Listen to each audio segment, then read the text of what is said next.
Have you ever wondered why some people come into your life only when you're most vulnerable and disappear when things are going well? It's a painful truth that as we age, loneliness and the desire for meaningful relationships can make us easy targets for manipulation and emotional abuse. But it doesn't have to be this way. In this video, we're diving into 7 critical pieces of advice that every person in their later years needs to hear. If you want to protect your emotional health, regain control over your life, and live your remaining years with peace and dignity, then this is a must-watch. From learning how to stop blindly trusting those who only want to take advantage of your vulnerability, to breaking free from the invisible chains of always living to please others, these truths are not easy to face, but they are necessary. Have you ever felt like no matter how much you give, it's never enough? Or perhaps you're still waiting for that overdue recognition of your sacrifices. We'll be addressing these hard-hitting questions and more. We'll also tackle the importance of distancing yourself from toxic people, even if they're family, and discuss how holding on to the past can stop you from embracing the present. Life is too short to spend it surrounded by people who drain your energy or lament moments that have already passed. Stay with us until the end because these life-changing insights will empower you to take control of your happiness, set healthy boundaries, and live according to your own rules. Don't miss the final piece of advice, which challenges a behavior that many avoid discussing, but can have a profound impact on your overall well-being. You won't want to miss this. If you are not subscribed, I recommend subscribing and activating the notification bell so you don't miss any videos. Your support means a lot to me. And if you enjoyed this video, you can help me continue spreading the valuable lessons by liking and sharing it. The first piece of advice is to never blindly trust everyone who comes near you. This may seem like a harsh reality, but in old age, it becomes even more crucial. As we grow older, loneliness often creeps in, and the desire for meaningful connections becomes more intense. We long for companionship, for someone who will share in our experiences and listen to our stories. However, this longing can sometimes make us vulnerable, leaving us wide open to those who do not always have the best intentions. It's heartbreaking, but not everyone who steps into your life is there to lift you. Have you ever noticed how certain people seem to gravitate toward you when you're feeling weak? They appear just when you're struggling, but as soon as you're back on your feet, they disappear, almost as if they were never there in the first place. It's a painful truth, but these individuals know exactly how to prey on your emotions and your vulnerabilities. They know how to manipulate your kindness and take advantage of your weaknesses.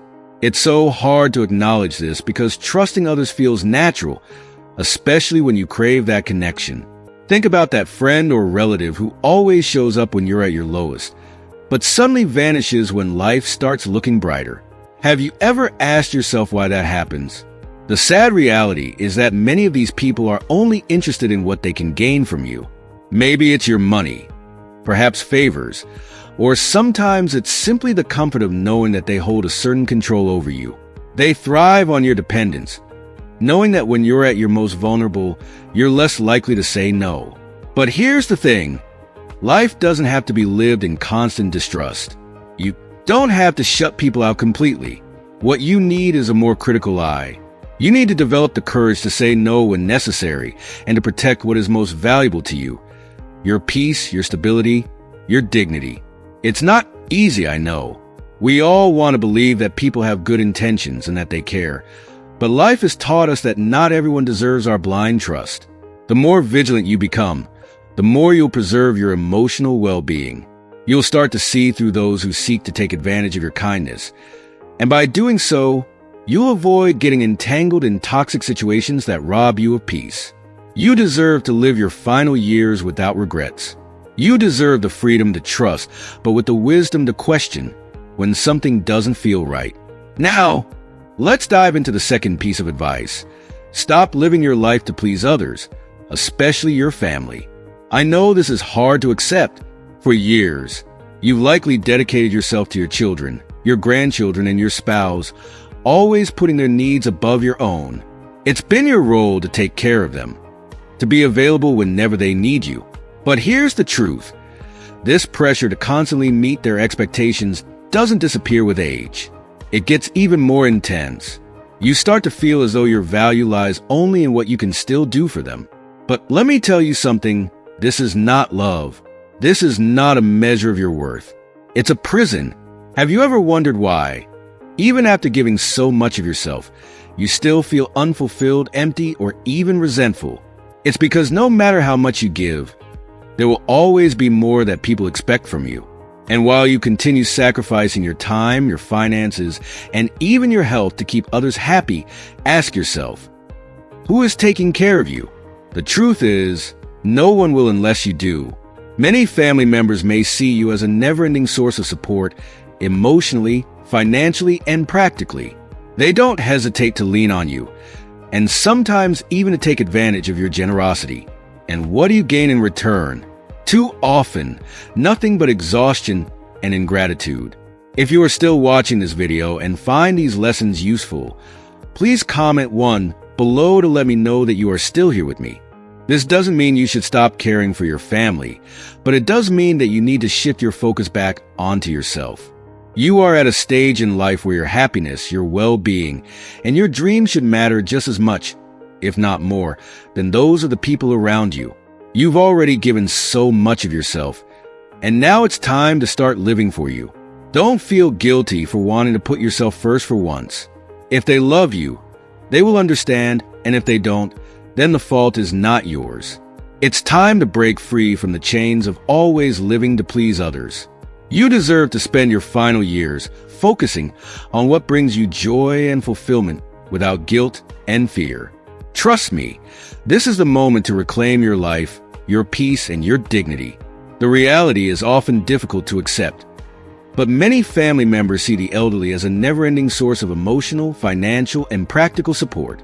They lean on you, expecting you to always be there for them, and in many cases, they don't hesitate to abuse that role.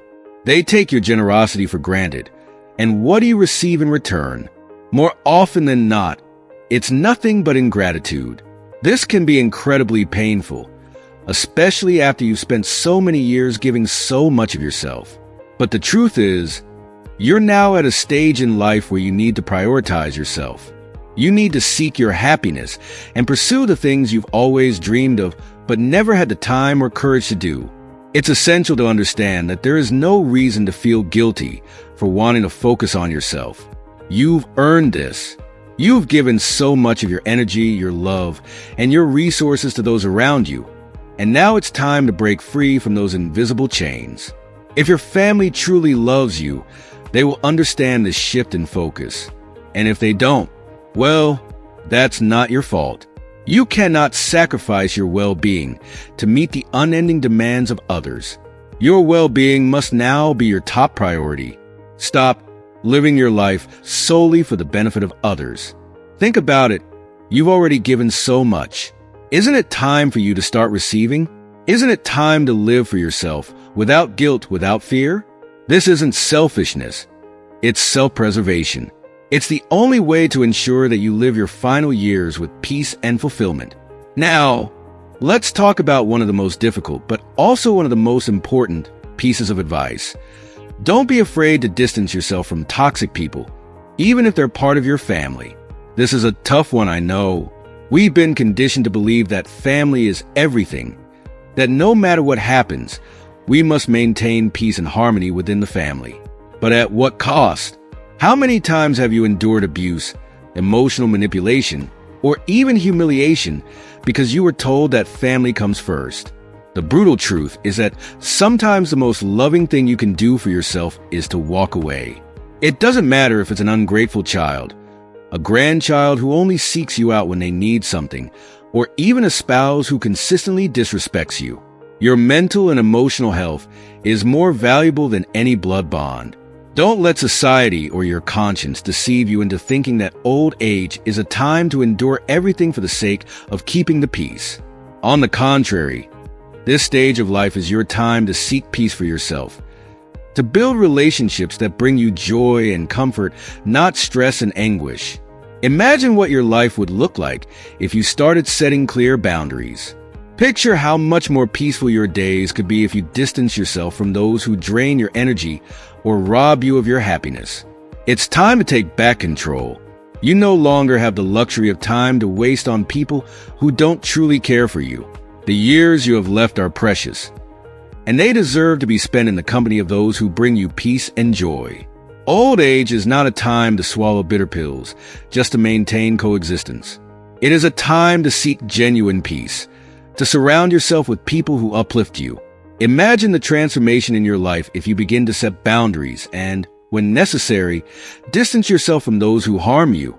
This could be the key to reclaiming your happiness and protecting your emotional health. Remember, you deserve to live your remaining years in comfort, surrounded by love and care, not in stress and constant turmoil. Your well-being should always come first. You no longer have the luxury of time to spend on people who drain your energy or continuously undermine your happiness. This is your life, and it's time to prioritize what matters: your peace, your joy, and your well-being.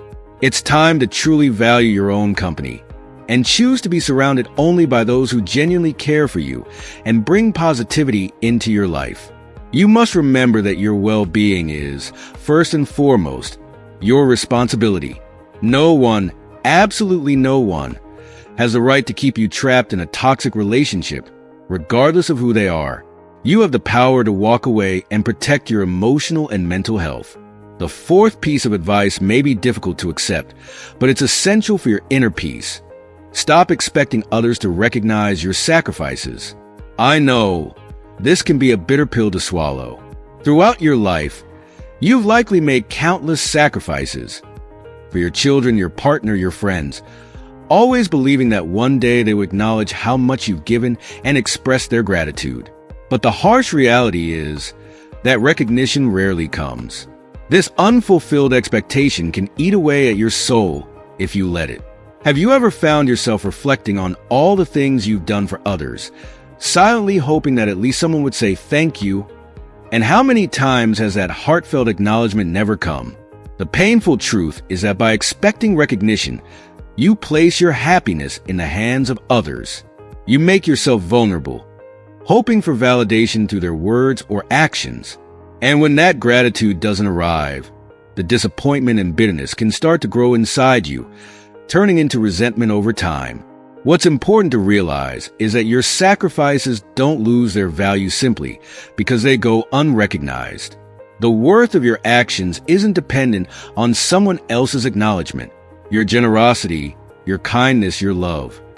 These things are part of who you are, and that alone gives them meaning. But if you truly want to find peace, you must release yourself from the need for external validation. You must stop waiting for others to approve of or appreciate your efforts, especially now. In your later years, when time is far too precious to be wasted waiting for something that may never come. If you are still watching this video and find these lessons useful, please comment too below to let me know that you are still here with me. The key to happiness lies in letting go of that expectation. Accept that some people may never fully appreciate what you've done for them, and that's okay.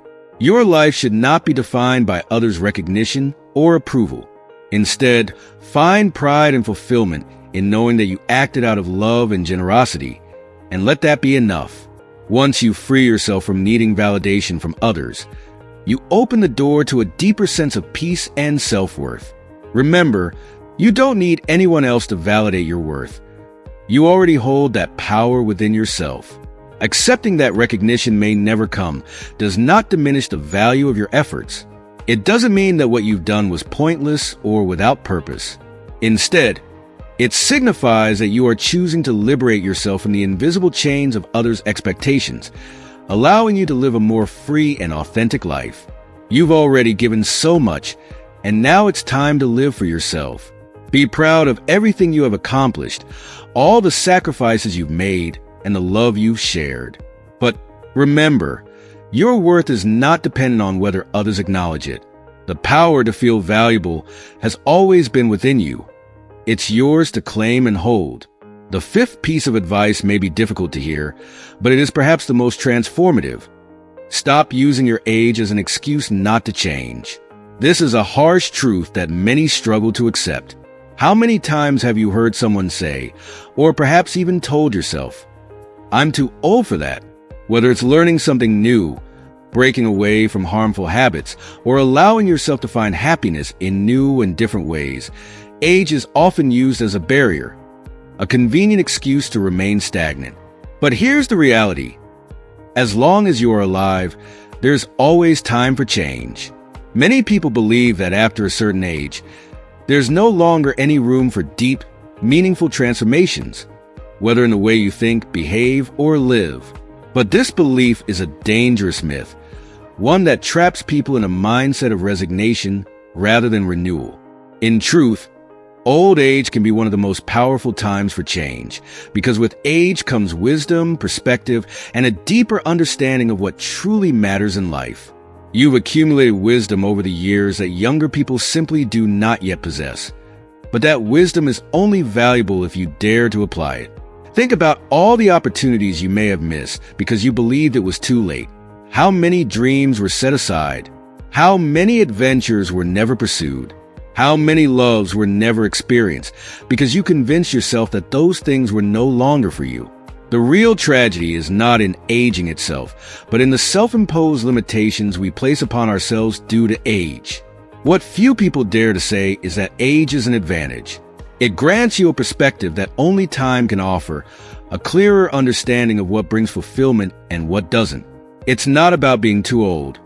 It's about realizing that you can change at any point in your life.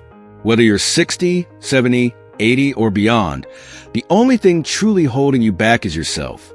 Yes, it's uncomfortable to admit. Change can be difficult, especially when you've lived a certain way for so long. But once you acknowledge this truth, it's also liberating. The moment you stop letting age be your excuse, you unlock the potential to embrace new opportunities, experiences, and happiness. You are never too old to transform your life, to chase new dreams, or to redefine your purpose. The limitations are not in your years, they're in your mind. And as long as you are willing to challenge those mental barriers, you can continue to grow, learn, and live fully. Instead of seeing your age as a limitation, try viewing it as a launching platform for new possibilities. Because as long as you are alive, there remains infinite potential for transformation. That change, whether big or small, can breathe new life, meaning, and flavor into your existence. The real barrier lies not in the number of years you've lived, but in the way you think about those years. The moment you free yourself from the mindset that age equals stagnation, you open yourself up to a world of fresh opportunities and experiences. Your age is not a roadblock.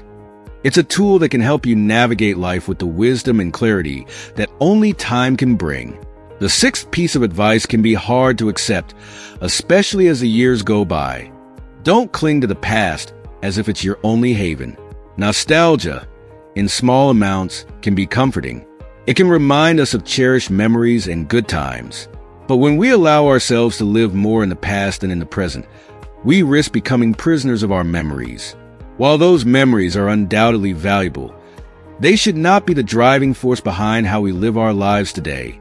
How many times have you caught yourself saying, "Back in my day, things were better," or "I was happier before"? It's a natural feeling, but it can be a dangerous one if it takes over your thinking. That kind of nostalgic longing for the past is seductive. It pulls you in and makes you believe that the best moments of your life are behind you. But the truth is, by holding on too tightly to the past, you close yourself off from the beauty, growth, and opportunities that still lie ahead. Yes, the present may not be perfect, but it is real. It is tangible. It is the moment you have right now, and that makes it invaluable. If you spend too much time looking backward, lamenting what has already happened, you risk missing out on the life that is still in front of you. You end up not fully living what could be. And that is one of the greatest wastes of the precious time you have left. The past holds its place, but the future still holds promise. Don't let the comfort of your memories prevent you from creating new experiences. The key is to find balance. Honor your past without allowing it to define or limit your present. Embrace the here and now because it's all you truly have. And in doing so, you will discover that life still has so much more to offer you. Spending too much time dwelling on what is already past robs you the opportunity to live in the present and experience what still lies ahead. It's a waste of the precious time you have left. Life moves in cycles, and while the moments you've lived in the past have their value and importance, it's now time to turn your attention toward creating new memories, finding fresh sources of joy, and reinventing yourself in ways you may never have imagined. You are not defined solely by your memories. You are also shaped by the choices you make and the actions you take with the time that remains. If you are still watching this video and find these lessons useful, please comment 3 below to let me know that you are still here with me. As tempting as it might be to relive the good times of the past, you must remind yourself that those moments have already served their purpose. They played their role in shaping who you are today, but they are no longer the present. The challenge now is to find fulfillment and meaning in your current life. What can you still do, see, and feel today that will bring you joy? Don't let nostalgia for what once was blind you to the possibilities of what can still be. Life is full of surprises, but only if you allow yourself to open your eyes to them. It's your choice. Do you remain stuck in what is past, or do you embrace the potential for new experiences? The 7th piece of advice may feel uncomfortable to discuss, but it's necessary. Don't masturbate every day. While this may be a topic that many avoid, it's important to talk about it openly. Masturbation, when done in moderation, is a natural and healthy part of life. It can relieve stress and provide a sense of comfort. However, when it becomes a daily or compulsive habit, it can signal something deeper, a desire to escape from emotions, loneliness, or even dissatisfaction with your life. Have you ever wondered why you might feel the urge to masturbate daily? Often, this behavior stems from an attempt to fill an emotional void or to cope with feelings of stress and frustration. What seems like a quick fix or temporary relief can, over time, turn into a vicious cycle. The immediate gratification you seek in that moment may begin to replace your pursuit of deeper, more meaningful connections with others, and even with yourself. While the physical act may bring short-term relief, it's crucial to ask yourself, is this truly addressing the root of your emotions, or is it merely providing a brief distraction from them? Finding balance in all areas of life, including your sexual health, is essential to living fully and meaningfully. When masturbation becomes a way to avoid confronting deeper issues, it may rob you of the opportunity to engage in healthier emotional growth and connection. The truth is, as we grow older, it becomes increasingly important to focus on achieving balance in every aspect of life. This includes how we manage our physical and emotional needs. Daily masturbation, while providing short-term relief, can gradually drain your energy, leaving you feeling isolated and disconnected. In some cases, it can even create distance in intimate relationships, replacing the deeper connections that bring lasting fulfillment. When we rely too heavily on one source of pleasure, like masturbation, it becomes easy to overlook other, more meaningful ways to nourish our emotional and physical well-being. Rather than seeking pleasure solely in this way, why not explore a variety of activities that can bring you joy and satisfaction? Simple activities such as walking, reading, pursuing hobbies, or even engaging in meaningful conversations with friends can offer more enduring fulfillment. These experiences can reconnect you with the world around you and provide emotional nourishment without the negative side effects of a compulsive habit. Moderation is the key. By reducing the frequency of masturbation, you open the door to discovering new forms of pleasure and well-being. These forms may be more balanced and enriching, contributing to a more satisfying and holistic life. It's not about eliminating masturbation, but rather ensuring that it remains part of a healthy lifestyle. The goal is to prevent it from becoming an escape mechanism that distances you from deeper sources of happiness and true emotional connections. Finding that balance can lead to a more fulfilled and contented life. As we come to the end of this video, take a moment to reflect on everything we've discussed. From learning to protect your emotional well-being, breaking free from the chains of expectations, embracing change regardless of age, to finding balance in all areas of your life. What has resonated with you the most? We'd love to know what you've learned so far. Please share one thing from this video that you'll bring into practice in your life in the comments below. Remember, true transformation begins when we take action on what we've learned. If you enjoyed this video, please leave your comment below, and don't forget to like, share, and subscribe to our YouTube channel for more content that inspires and encourages a healthier, happier life.